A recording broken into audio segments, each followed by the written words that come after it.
studying this closely because of the fact that we found in the Old Testament in Numbers chapter 23 verse 19 and in 1 John, a statement or two statements that were really significant to all of us as people who have been kind of following religious journeys all of our life.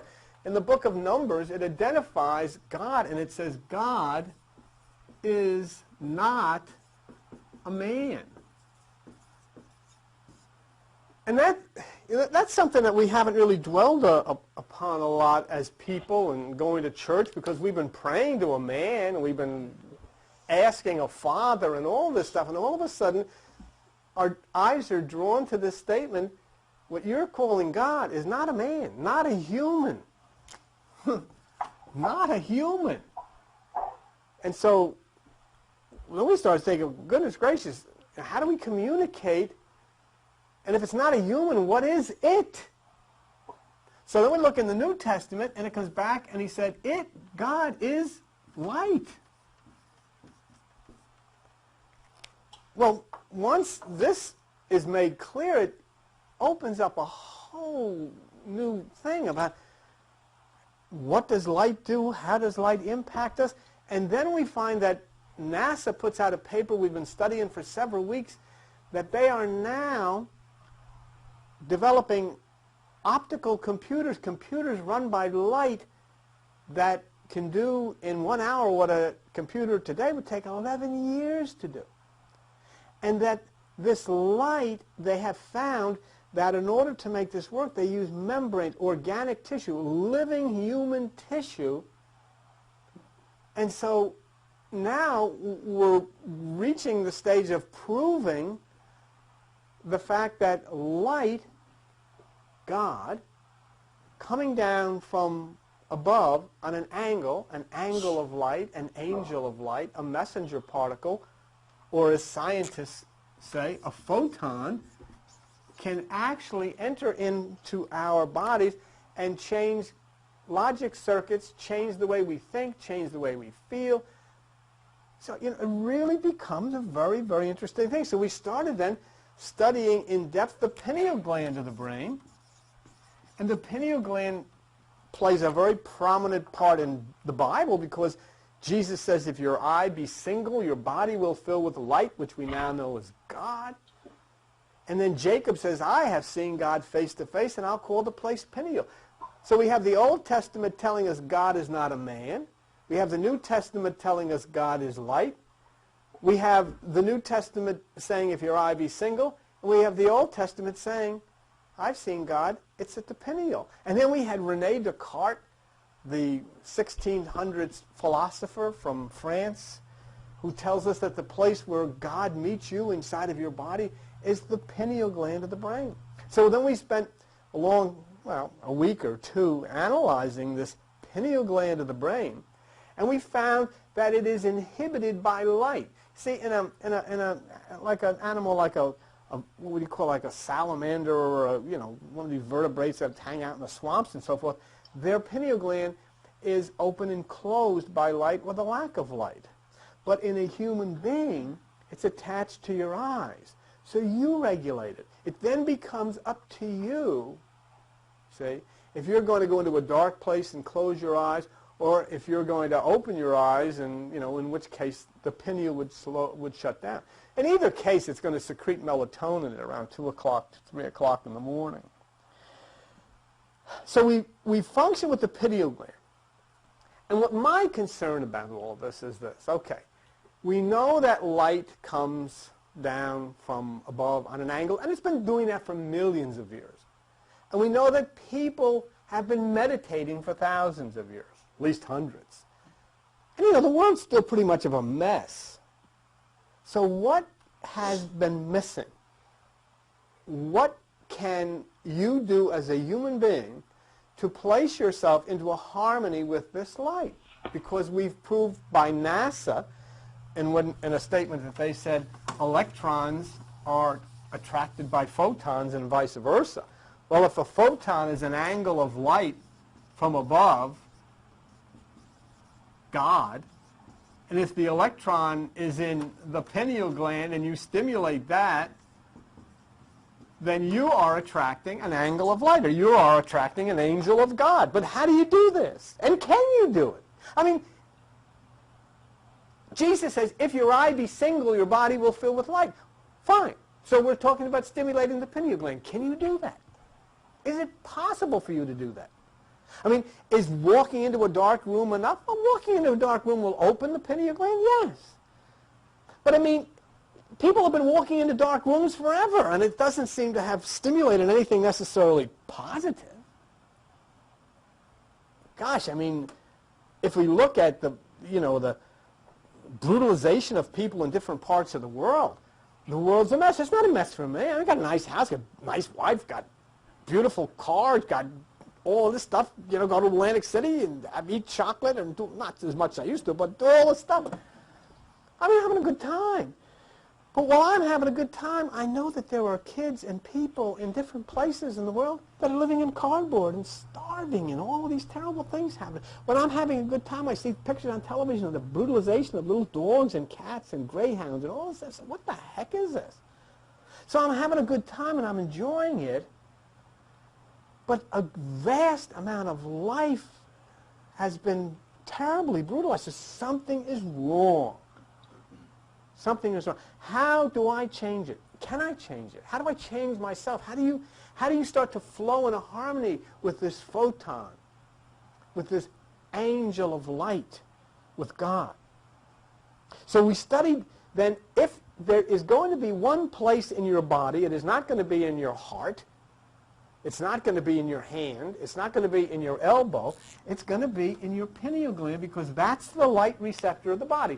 So if what we want to happen, if what is going to happen is what you've been trying to make happen all of these years going to church, then it's going to have to center here. And we've got scriptural proof of that. We've got the proof of the Bible in the Old Testament, which says, I shall call the place pineal. We've got the proof of the Bible in the New Testament, which says, practice the single eye. We've got the statement of René Descartes, who said that's where the soul and the body meet in your body. It's in the pineal gland. And René Descartes was not just a philosopher. René Descartes gave us the basis of our theory of light, the laws of reflection and refraction. So, I mean, he was an extremely competent witness. But how do we activate the pineal gland? What can you do to start flowing in a harmony, especially in this time of Eta Carina, this great star that is sending down DNA and changing the DNA? I mean, my God, in Canada last week, I don't know if you read about this, they cured 13 people of type 1 diabetes. Not made them feel better, cured it. Now, there's a hang-up to that. They have to take this medicine that stops rejection. But the point is, they've cured. I mean, and the doctors from the Sloan Kettering Cancer Institute in New York say that disease as we know it will not exist in 5 years. That cancer will be gone in 5 years. I mean, and I told this to one person, said, well, I would think 50. What do you mean you would think 50? These are scientists from Sloan Kettering that say 5. I'm going with that. But what's happening? How come they're learning all of these things about DNA, about genetics? And they're learning, let's stop trying to kill cancer cells. Let's find the switch and turn it off. You see, let me tell you something. There are some people that say, well, I think, like René Descartes said, I think, therefore I am. And I create this life on the basis of my thoughts. You, as this angle of light that nested in your mother's womb at birth, or, gestation period, you're one part of the thought process. You share your body with others who are also in their thinking. You think, oh, I'm going to live, I'm going to I'm going to do this, I'm going to do that, and do the other thing. And there are cells inside of your body that are thinking, we're going to go over here. And when they go over there, you're going to get very sick. So, and the reason they're going over there instead of staying over here where they belong is because they're reading your DNA, and your DNA is screwed up. And your DNA is saying, go over there instead of stay here. So inside of a human body, there are other people, if you wish to call them that, who are plotting things, planning things, and going to act these things out, regardless of what you think. And you know what's going to happen then? When they do what they do, then your thinking is going to change. Totally. All of a sudden, you're going to wake one day, and when I say you, I'm not. But all of a sudden, somebody then wakes one day, and somebody goes to a doctor because they don't quite feel well. Why? Because other things inside of you decided on something that you had nothing to do with, and it made you sick. So you're not the only one inside of that body thinking. And when they decide on something different for you, then the doctor said, well, I hate to tell you this, but what? What the heck how could this happen? Because some other living entity inside of your body decided to do something. And the reason that that living entity inside of your body decided to do something was because you have a DNA and it's A, B, C, D, but in there it was A, B, F, C, and the cells read this instead of reading that, and so they went over here when they should have stayed here, and it screwed everything up. So now, the scientists are finding out all of a sudden, hey, wait a minute. You know how we can heal this cancer? You know how we can heal this Alzheimer's? You know how we can heal this diabetes? Let's do this. Let's find out how we can reboot this thing. Did you ever reboot a computer? Computer doesn't work. It's all screwed up. Everything, hey, what the heck is this? I can't get this to work. I'm hitting the thing. Shut it off. And you shut it off and turn it back on again. It's fine. So let's do something because the cells are reading this and thinking that they should be here when they shouldn't be here. Let's get rid of this. Let's clean it out. You see, that when you went to church when you were a little kid, they used to say everybody's born with original sin. You know what it is? It's screwed up DNA is exactly what they were talking about. They didn't know they were talking about that, but that's what they were talking about, mutant DNA. So we'll get rid of that. And now not only will the disease stop because these cells will stop multiplying and they'll say, whoa, wait a minute. We shouldn't be over here. Let's get back where we belong. And that's the end of that. So this is what they're finding, and these are the wonderful things. So we want to start to flow in a harmony because the reason that the scientists are finding all this stuff out is that they are having gates in their brains opened by light coming from above. And it's opening the gates and giving them understanding. So we focus then on, let's focus on the pineal gland of the brain because that is the place, that is the light receptor of the brain. And that's why I encourage you to come out in meditation for your children's sake. I mean, you want your kids to have, you want you to have this. This is the time to do it. And I would suggest you come out of here. You come in, this room gets absolutely pitch black. And when it's pitch black and dark in here and the sounds, you then focus on the pineal gland. It opens and you receive the angels of light to change what must be changed and to correct what must be corrected. But the point is, and you have a right to ask me this question, is it possible to do that? Let me just show you something from Dr. Alfred Louis, which was taken from the New York Times in overhead 283. And in overhead 283, if you could, Al, if you could just focus on this. In my briefcase, there's that little gray thing that I use for the, okay. But anyhow, here, this is pineal gland hormone can reset the body's clock. And what it says here, after traveling through nerves in the spinal cord, the signal reaches the pineal gland. In the absence of light, the gland begins the production of melatonin. Darkness stimulates production of the hormone melatonin. Production is abruptly suppressed in bright light. Thank you. Okay? So this, and look what it said, understanding the hormone of darkness. And so when we have meditation then on Tuesday night, the room is absolutely dark. So we went through several scientific articles last week, if you remember, which basically said the same thing, namely that the pineal gland is active in the absence of light. It is the body's time clock. And it functions via the two physical eyes, leaving it up to you as to when you choose to activate it, other than when it does it by itself when you sleep at night. So the evidence was very conclusive, I think. So it appears that the pineal gland of the brain is suppressed by bright light. It appears that it's not active in the light. Another word for the pineal gland, and you can look this in a scientific Stedman's Medical Dictionary. The pineal gland is known by another word which people in religion are very familiar with. The pineal gland is also known as epiphysis. In religion, we have holy days called Epiphany. It means enlightenment. If you look in Stedman's Medical Dictionary, you'll say pineal gland. It tells what it does. It says also KKA, epiphysis. If the pineal is epiphany, if the pineal is the pineal that Jacob referred to in Genesis 32, if it is the single eye that Jesus referred to, then wouldn't it seem reasonable that when meditating to make contact with the supreme light being you know as God, one would stimulate it when it was most energetically reacting, which would be in darkness. So what is interesting about this is the fact that the light, which is God, according to the Scriptures, is darkness. The light and the dark are the same thing. In order to see the light, you've got to activate the pineal, because the light that you're going to see is invisible and can't be seen. Okay. What the heck is he talking about? Watch.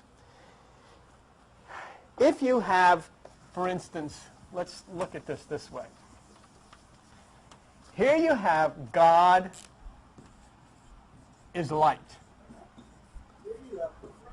But it is light that cannot be seen. Okay. It cannot be seen. So it's ultraviolet or a form of light that is even beyond the spectrum that we understand. But it's an invisible light. So your pineal gland could see it in the darkness because it's not the kind of light like this is light, all right? So here then you go into the darkness because you're going to try to activate that gland which can see this light, and you open the pineal. And here then the pineal is able to see this light, which is no physical light at all. It's electromagnetism is what it is. Okay? So in order to see the light, one must activate the pineal gland because this light is invisible and cannot be seen with the physical eyes. It can only be seen by that single eye. So since we can't see in the dark, and the light, which is God, cannot be seen, it would mean, ready for this one, that the light is actually the dark, and the dark is actually the light. In other words, here I'm standing here in the light. You all can see me. But I cannot see the light that is God, which is invisible light. Can you? Look around. So I know that in order for me to see that light, I should be in the dark, so that the light receptor, which is the pineal gland, would see that. There are several scriptures that are significant when considering this. Let's look at overhead B47 for a minute. Look at this. Psalms 18:11. He made darkness his secret place. Okay? When you pray, enter into your closet, shut the door, and pray to your Father, which is in secret. Whoa, wait a minute. You see two words there that are very similar? Secret and secret. Pray to your Father in secret, in his secret place. Where? In the darkness. Meditate in the darkness. Look at Amos here. Woe unto you that desire the day of the Lord. To what end is it for you? The day of the Lord is darkness and not light.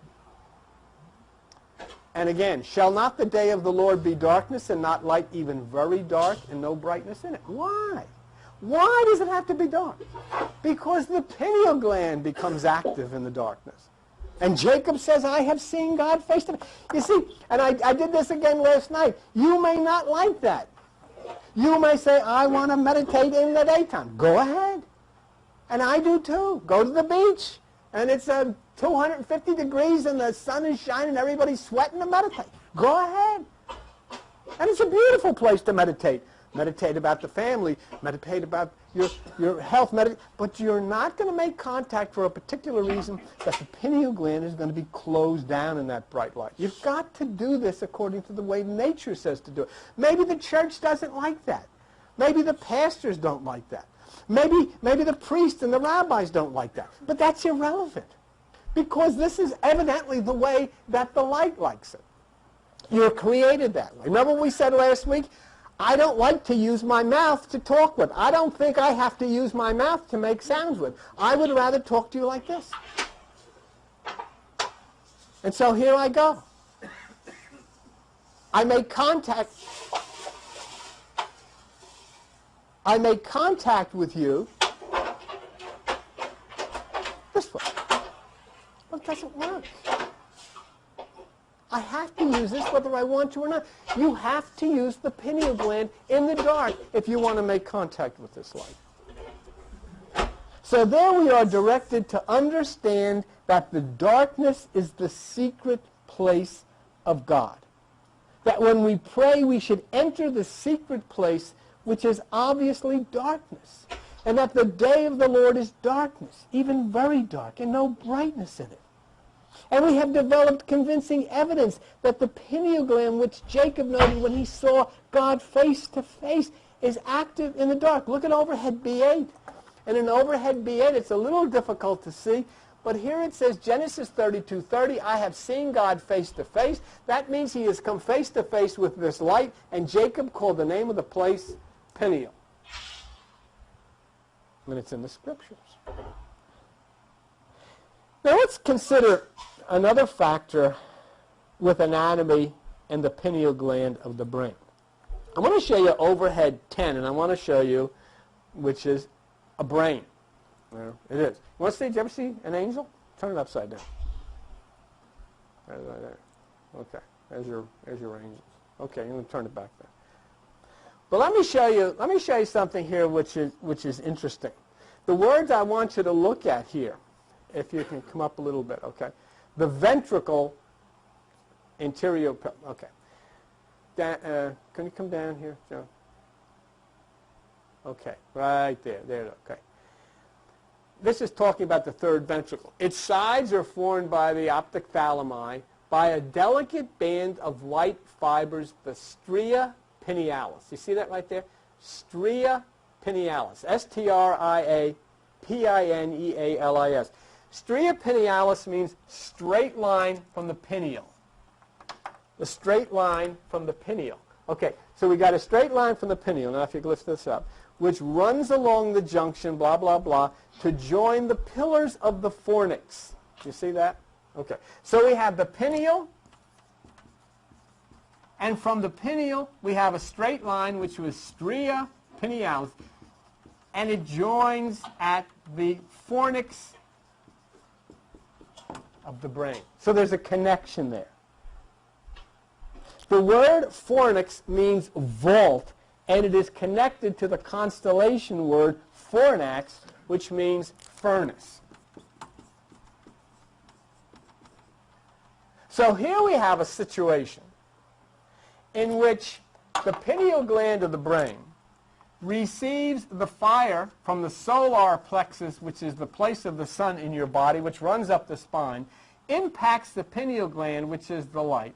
The signal or the fire is then sent along the fuse, which is the stria pinealis, to the fornix or the furnace, which lights the furnace, and according to the scriptures, the three, Shadrach, Meshach, and Abednego, then are joined by the fourth. Well, all of that is mythology, and what it's saying is that when the fire from the solar plexus rises in meditation, impacts the pineal, it follows a fuse which is called stria pinealis to the fornix or the furnace, and there your physical, your intellectual, and your emotional are then joined by the fourth, which is the spiritual. So the whole basis of all the stories and all of this stuff happens based on anatomy, based on what goes on inside of your body, based on what goes on inside of your head, based on what is the connection between all of the things in the sky. You've got a single eye in the sky. You've got a fornax in the sky, because the same thing happens in this great brain, which is the universe, as happens inside of you. There's a very strange verse. So you see this? You see the fire, pineal. You see the straight line, stria pinealis. And you see the furnace. Okay? There's a very strange scripture that shows up in Genesis chapter 15. And it doesn't mean anything because, well, look what it says. And it came to pass that when the sun went down, and it was dark, behold, a smoking furnace and a burning lamp that passed between these two. Did you ever even consider, probably you've never even seen this before. But could you ever understand that this is mythological statements of symbolism, dark sayings, talking about the activity inside of your brain and what happens to bring you enlightenment, what happens to bring you healing, what happens to bring you eternal life? You talk about eternal life. The doctors and the scientists are now talking about when they have this DNA all corrected and mapped out, people living 300, 400, 500 years. And so there, again, we have the fact that this smoking furnace that delivers you, that brings this angel of God, angel of light to you, the fornix of your brain is touched by the fire, the burning lamp, the pineal gland. When? When it's dark. So you got to do it this way. I don't really care where you do it. Go out and sit in the car at night, or go in the bathroom, turn the light off. Do it for a few minutes. So the text indicates the location of God or light to be in the dark place. Now remember something, and consider this. This third eye, this pineal gland, is not privy to the Bible or to the followers of Jesus who spoke of the single eye. You remember we found it in the text in Overhead 233? You remember the text of Aridamus when Aridamus entered in? It was the eye of Horus, the all-seeing eye of the gods in the temple of the living God, and there the eye opened. So there was this ancient Egyptian text about that single eye, which we've seen in the sky. Let me show you what I'm talking about. When I talk to you about the star, Eta Carina, sending down angles of light to touch you with the pineal gland, let me show you a carving that they found on the wall in the ancient temple in Luxor in Egypt. Take a look at that. There's the star. Eta Carina, is it? There's the angle of light. And look at where it's impacting. Bang. So they knew, and we lost it. People shouldn't be, Uncle Joe or Uncle Don or Aunt Tilly or mother or whatever died at 70, 80 years old. They're kids. They shouldn't have. But we abandoned all of this. And we replaced it with stuff that nobody has ever proven one iota about and has no basis in science at all. This has a basis in science because of the fact that right now the National Aeronautics and Space Administration is talking about photons and optical computers between the brain and the sky, which they say is the future of space communication. So in other words, these people who drew that have been fulfilled by NASA. The churches that we have up and down this highway have been fulfilled by nobody. And then, of course, we had Overhead 260, which talked of the eyes of the white head are diverse from all. Above the eye is no eyelid, neither is there an eyebrow. This eye is never closed, and the two are converted into one. All is right, there is no left. And then the wise ever behold the highest step of Vishnu. This is from the Kabbalah, the ancient Hebrews. This is from the Hindus, in the eye of Vishnu. And then, my goodness gracious, have you looked? Have you looked and see what your Hubble has? I mean, you're paying for Hubble. Have you seen what they took a picture of? Take a look. That's the astronomy picture of the day. The eye of the Hourglass Nebula. Forget Vishnu. You can't deal with Vishnu because it's Hindu? Okay. Forget Kabbalah. You can't deal with it because it's Jewish? Forget Aridamus. You can't deal with it because it's Egyptian? What are you going to do with this? You paid for that. And that was taken by, and when I had that surgery done on my eyes, I went and I handed, we put this in a frame, and I gave a copy of this to the surgeon who operated on my eyes, and he looked at Joan and I, and he said, "This is a human eye." I said, bingo. Who could better tell that's a human eye than a guy who takes them apart and puts them back together again? If your eye be single, your body will fill with light. Look what is up in the sky. And people will say, well, I don't know if I believe that. I could care less whether anybody believes it. All I can do is be God and use the words of the late, great Humphrey Bogart. Here's looking at you, kid. And so it doesn't make any difference. We had better start to get with the program, because look who's coming to dinner. And if you look here, you not only can see the eye, but you can see the nose here. You can almost see as if somebody's looking through a keyhole at you. And they are. Uh-huh. And so here it is, all laid out for you. I got to show, because there's some people here that weren't here last week. I got to show you something.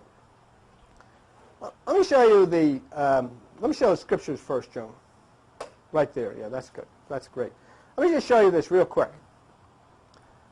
You think the eye is something? I set my bow in the cloud, and it's going to be a covenant. I will bring a cloud, the bow shall be seen in the cloud, and the bow shall be in the cloud, and I will remember you. And the use of the bow, and he has bent his bow like an enemy, and the white horse and had a bow, and here's the latest picture that was just released by NASA. What do you think of that? We better wake up, folks. And you know what I loved about this?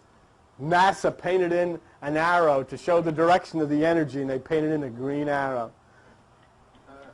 And you know what's also interesting about that? If you look closely at it, it looks like a brain.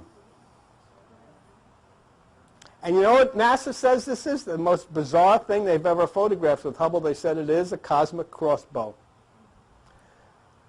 But what can you do? It doesn't make any difference. People don't care, because my church doesn't believe in that. That's obvious, but I mean, that's not the point.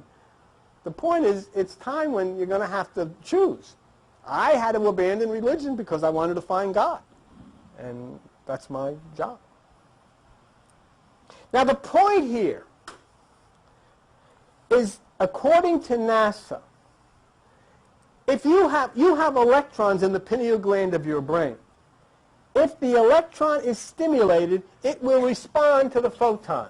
Now, don't let that get you screwed up in your head, because it's very simple and it's nothing to screw you up.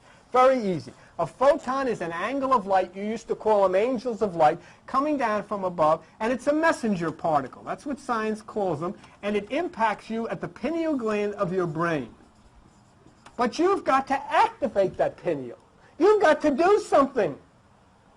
If you don't, then how are you going to get the message? Let me ask you this. If the mailman comes to your house and he puts the mail in your mailbox, are you going to sit home and say, well, I know there's mail there, but I'm not going to the mailbox because my pastor doesn't believe in that? Of course not. You're going to go to the mailbox. Well, you're going to go to the mailbox? Because you've got mail. Did you ever go to America Online? You have mail. You've got mail. But you know what? Unfortunately, you're not picking it up. And it's piled up in there. And some of the mail, some of the messages in there are how to overcome things that have been coming against your life that shouldn't be. But you've got to pick it up. And there's nobody can pick it up for you. Don't forget, you're not allowed to go in somebody else's mailbox. Let me just show you something. Let me show you overhead 266, page 1. And we're getting ready for a special guest in just a minute. I just want to show you something. Here, okay? This is from the National Aeronautics and Space Agency. I don't use New Age stuff here, and I don't use religious stuff here.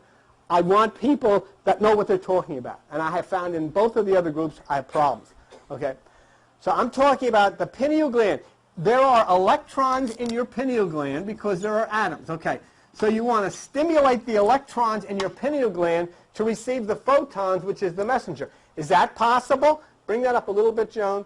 Here's what NASA says. Photons of light, okay? Photons can respond to electrons. I don't want to hear anything from anybody else. I don't really care what anybody else says. I know there's electrons in your pineal gland. I know there's electrons in your body. And I know that photons are angles of light, which are messenger particles. And NASA has said photons can respond to electrons. Now, how are you going to stimulate the electrons to get that photon to respond to it? Angels of God, messengers of God, responding to things that happen inside of you. And this shouldn't frighten anyone, because all the time I've been in church, you know, you see people like this. Or they're kneeling down and they're going like that. What are they doing? Really, what are they doing? They are trying to make contact with God. Something is going on inside of their head. Sometimes they take and they put their head in their hands, or something, whatever they're doing. They're trying to make something happen inside of their head. Well, now we see how it's done. When an electron is active in here, it invites the photon. Now, since angels of light or God or light, it would seem reasonable till we take this into the darkness and stimulate the pineal gland. The question is, however, is it possible to stimulate a part of the body? Can you do that? Because if you can't do it, then Jesus is saying if your eye be single, you can forget that. I'm going to turn that off. Al, if you get a chance, you want to turn this light on. Is it possible to direct desire to a particular part of the body and get it to do something that it's not doing? Specifically, would it be possible for you and me to stimulate the light receptor of the body, the pineal gland? Because if it is, then NASA has told us we're going to attract the angels of light. Is it possible?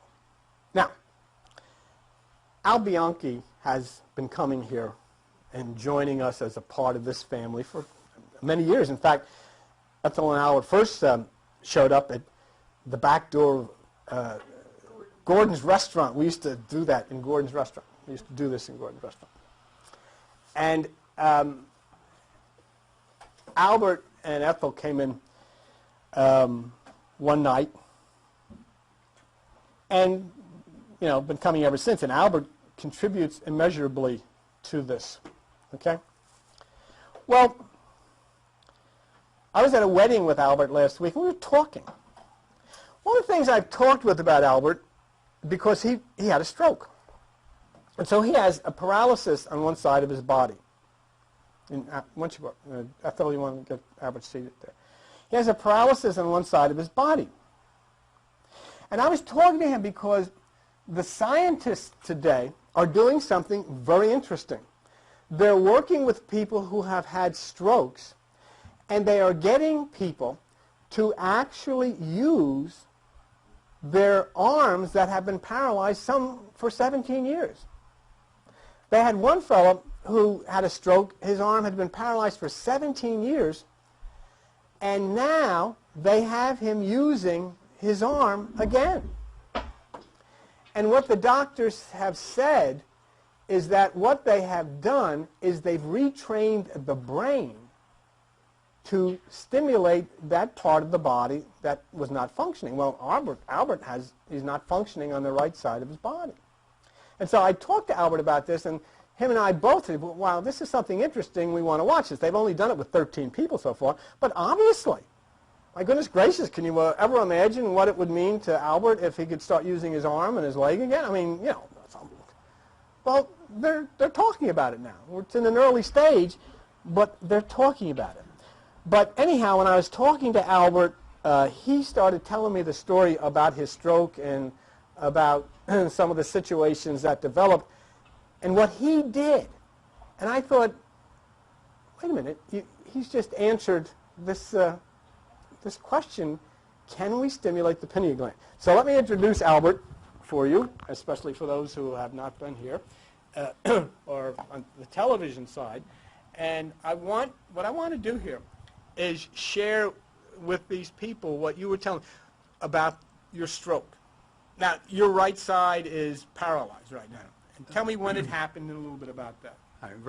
Physically, what happens to you is that you get a complete right side, completely uncontrolled, minded, including legs, arms, nothing happens, including speech or talking about it because it's on the right side over here, and the blood is in the spot which has been hemorrhaged, and it's also called the temporal lobe, and it's burned out. So you don't speak because your idea of talking comes by your brain, which functions, it comes to that lobe, but there's no response. Let me ask you then. So here you have the stroke. The say next day or a couple of days or whatever, you're lying here. Oh, by the way, excuse me. I think it might be important in terms of Bill. Just it came to me. For 3 days you sleep. It's interesting. 3 days. 3 nights. But it's dark. Yeah. You sleep. Okay. Okay? Now, here you are, and you're in this state where you cannot talk. Not at all. Not a word. Not a word.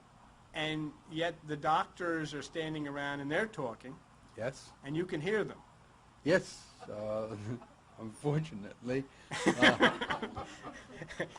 The physician... But just before you tell us, you're very alert. I mean, Oh, yeah. a person that has a stroke, their mind is extremely alert. The mind is all right. The thing is that physically you can't show a thing. The physician looks at you and he told me it's just too damn bad that he'll be a vegetable. Now, wait a minute. You're laying there and you heard this. Oh, yeah, sure. Look, I'm looking at him. I can't move. You can't move, you can't say anything, and he says it's too damn bad, he's going to be a vegetable. Mm-hmm. Okay. All right, so now, here we go. Something then kicks in inside of you, and you start to plan in whatever way. What did you do? Yes, it has to. That tells me that they're not going to heal me. I'm in medicine also. I know there was nothing that they can do for me, so I better find out something about myself. And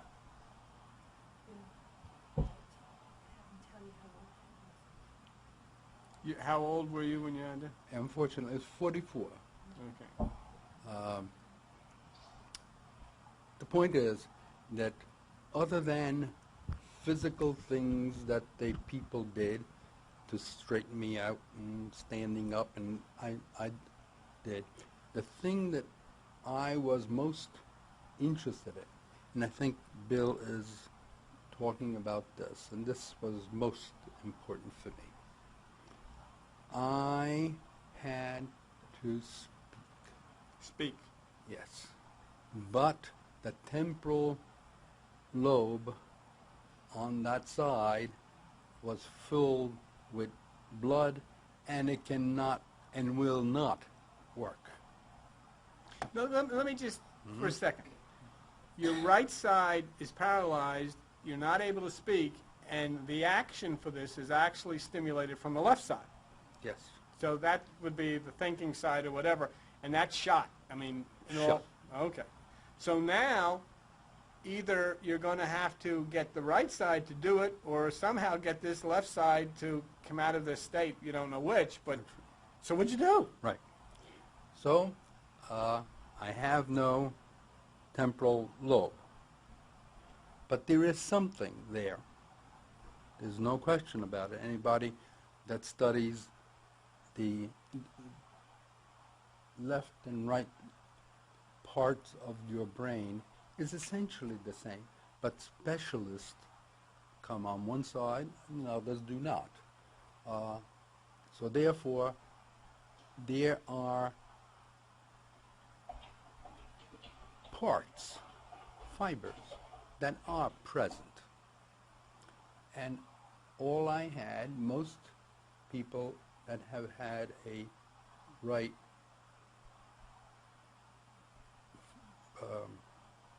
Paralysis on the right paralysis. side. Yeah.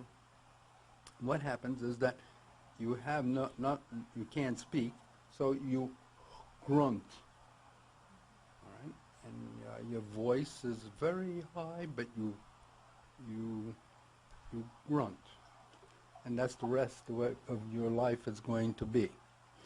But what happened to me, there are many things that you say to yourself, what are you interested in? What do you need in life? And mine was I had to know to speak. I had to. I can think it, but I can't bring that idea that I had in my brain to an area that's filled with blood, had to come out to the mouth. What happened is I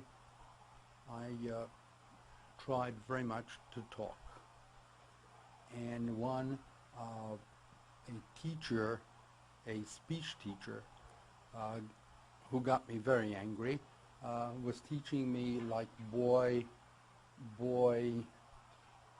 and girl, very small ideas. He was thinking that he'll try and bring me up. Well, I almost killed him. There was nothing wrong. There was nothing wrong with my brain. Communication to get to the mouth. Somehow or another person came, and a woman, and I was really, and she asked me, and I asked her in my own way, not speaking now. This is about 3 months have passed. No speech. This woman, she wanted to know from me what I wanted. And I said, please try poetry. It seems like I can try something. And she did. At any rate, we pushed. Now, I mean, all day, not she, me. I had to speak every single day. I had to, and I forced, this sounds silly, I forced my right side to come out. There you go. And in other words, you made it do something it couldn't do. That's or right. It wasn't doing. It couldn't do it. But you actually insisted yes. that it do what it Yes. wasn't doing. Yes, and I said that. And I literally said that. Speak. And little at a time. My voice came out all right.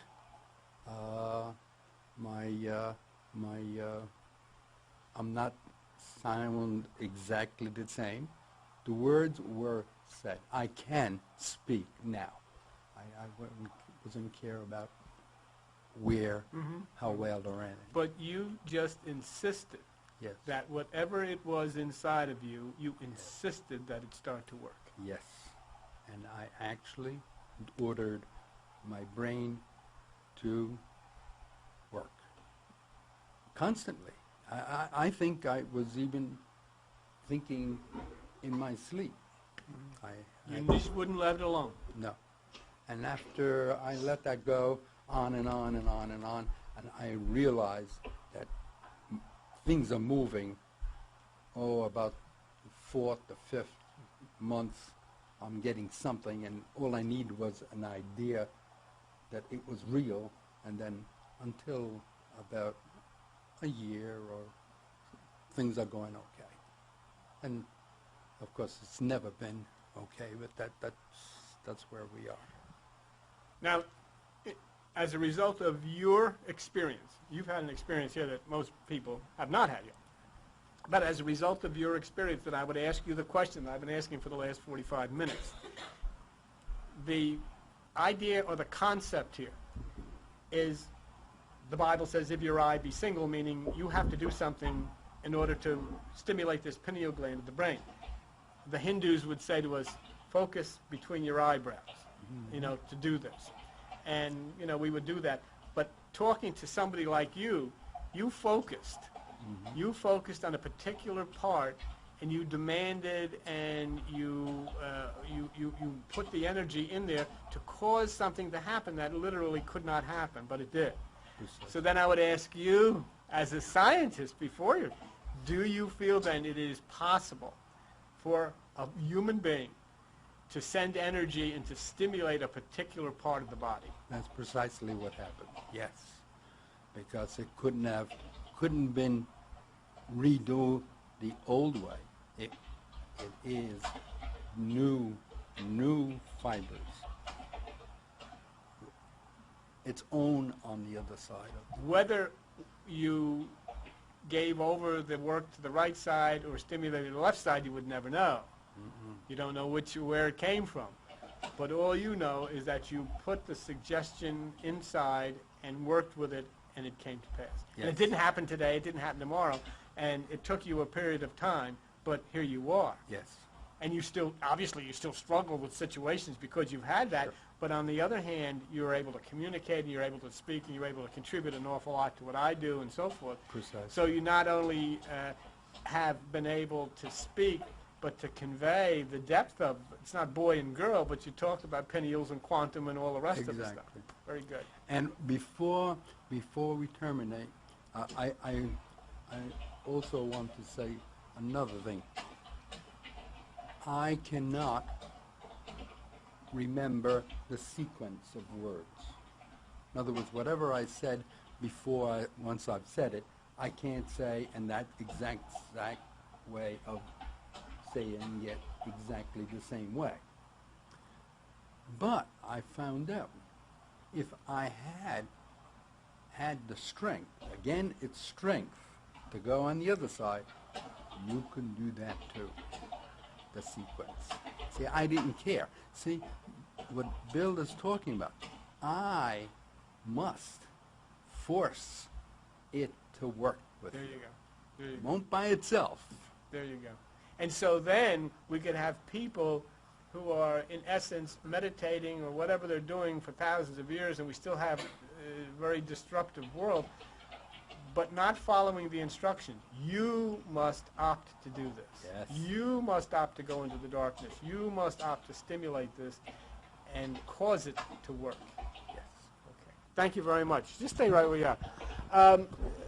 Yes. Do you have to force it even now? Joan wanted to know, do you have to force it even now? Yes.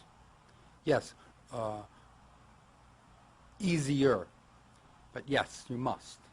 Does anybody else have a question? Okay.